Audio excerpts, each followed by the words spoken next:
Hello అండి, బాగుండారా? మేమైతే బాగున్నామండి. ఈరోజు మనము చాలా తక్కువ టైంలోనే చట్నీ ఎలా చేసుకోవాలో చూస్తామండి. గబగబా చేసుకోవాలి అంటే ఇలాంటి చట్నీ అయితే ఈజీగా అవుతుందండి. టమాటా నిలువ పచ్చడిలాగానే ఉంటుంది. ఇడ్లీకి చాలా బాగుంటుంది. చూసారా, ఇడ్లీ స్పాంజీ లాగా వచ్చిందండి. అలాగే నా ఛానల్ని సబ్స్క్రైబ్ చేసుకోకపోతే తప్పకుండా సబ్స్క్రైబ్ చేసుకోండి ప్లీజ్. సరిపడా నూనె అండి, ఎండుమిరపకాయలు, 2 ఎర్రగడ్డలు,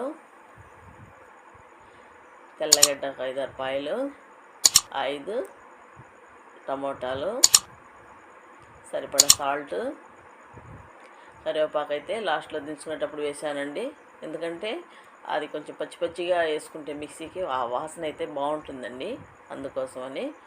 ఇప్పుడు ఇడ్లీ పిండి తీసుకున్నాను, కొద్దిగా సాల్టు, సోడా వేసుకున్నాను, కొద్దిగా నీళ్ళు వేసి కలుపుకొని ముందే నీళ్ళు పెట్టేసినాను కదా స్టవ్ మీద.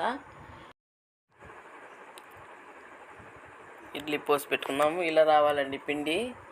ఈ విధంగా మరీ బురుగా కాకుండా ఇలా పిండి వచ్చిందంటే ఇడ్లీ చాలా బాగుంటుంది, స్పాంజ్ లాగా.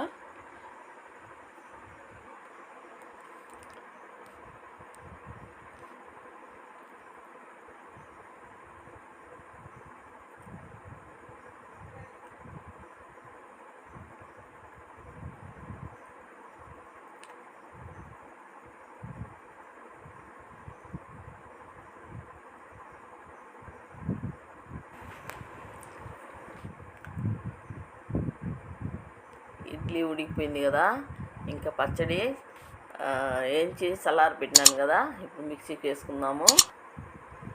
ఇడ్లీ కొంచెం కూడా ఆరని. టమాటా పచ్చడి రెడీ అండి. చట్నీ, పచ్చడి లాంటి చట్నీ అండి. టమాటా నిలువ పచ్చడి ఎలా ఉంటుందో అలా ఉంటుంది. మీరు కూడా ఈ విధంగా ట్రై చేయండి. ట్రై చేసి ఎలా ఉందో నాకు కామెంట్లో పెట్టండి ప్లీజ్. నా ఛానల్ని లైక్ చేయండి, షేర్ చేయండి, సబ్స్క్రైబ్ చేయడం మర్చిపోకండి ప్లీజ్.